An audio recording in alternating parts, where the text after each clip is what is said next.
Hello and welcome to a special edition of the podcast that asks a simple question. When you were writing the dissenting opinions, Justice Scalia, what the hell were you thinking?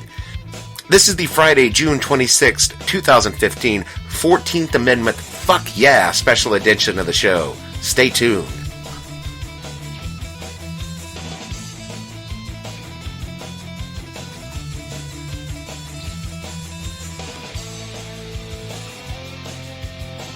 The What the Hell Were You Thinking podcast is brought to you by the Divorce Lawyers of America, who remind you that today's marriage is tomorrow's divorce. The DLA says congratulations to all the gay and lesbian couples of America, and see you folks real soon. Love is beautiful, but a good divorce lawyer is a necessity. If you would like to sponsor the show, be sure to review the prenup carefully, otherwise you never know what you're about to lose in the settlement.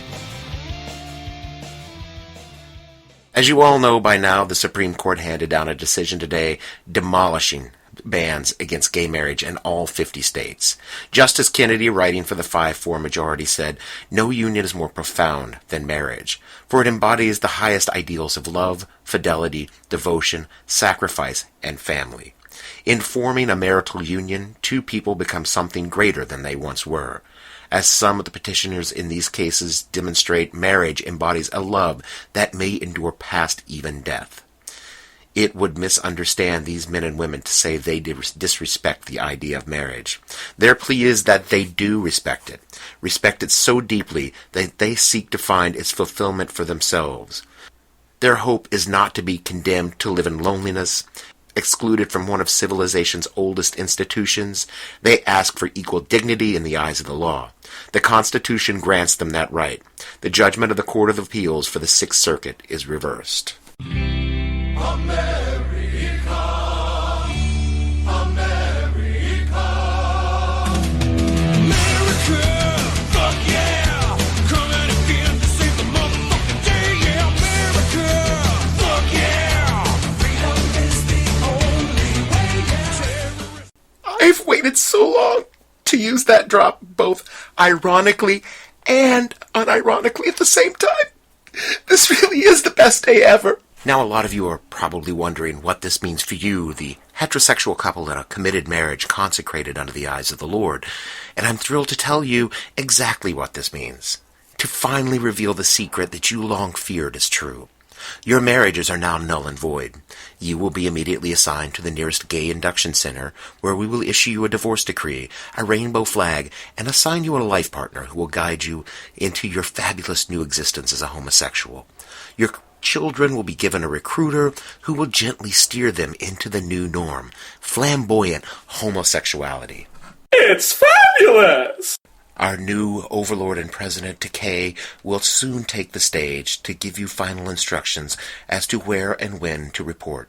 All we need to do is finish converting your churches into our homo depots. Oh my! We wanted you to know you were right all along. Resistance is futile. Your life, as it has been, is over. From this time forward, you will service us. We've been planning this for decades.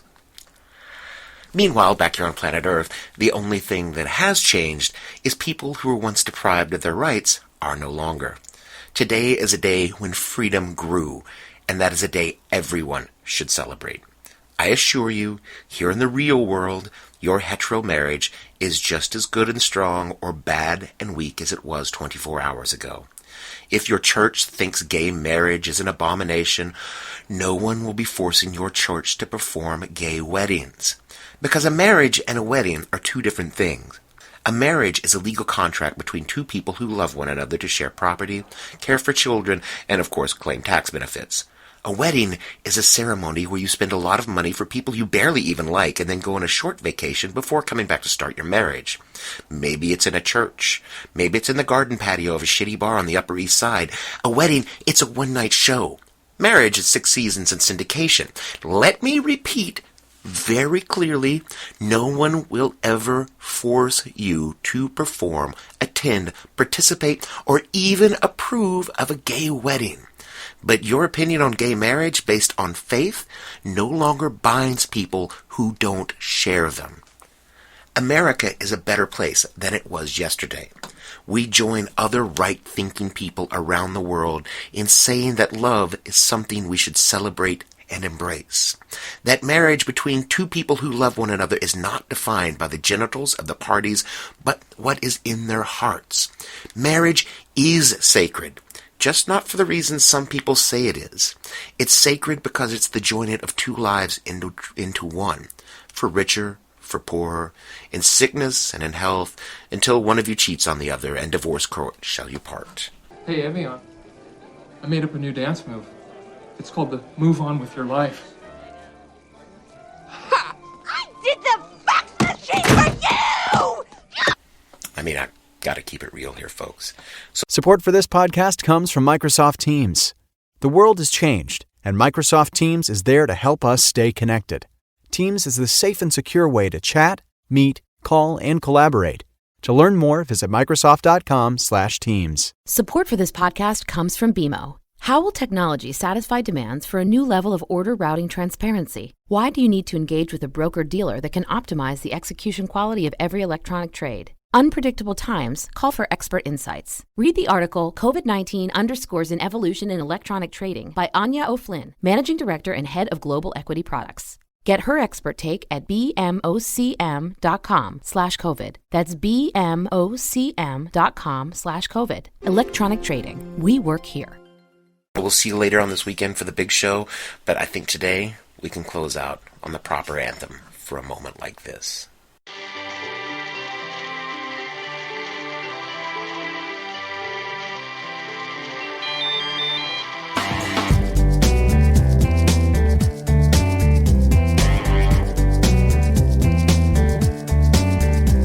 Smokestack spitting black soot into the sooty sky. The load on the road brings a tear to the Indian's eye. The elephant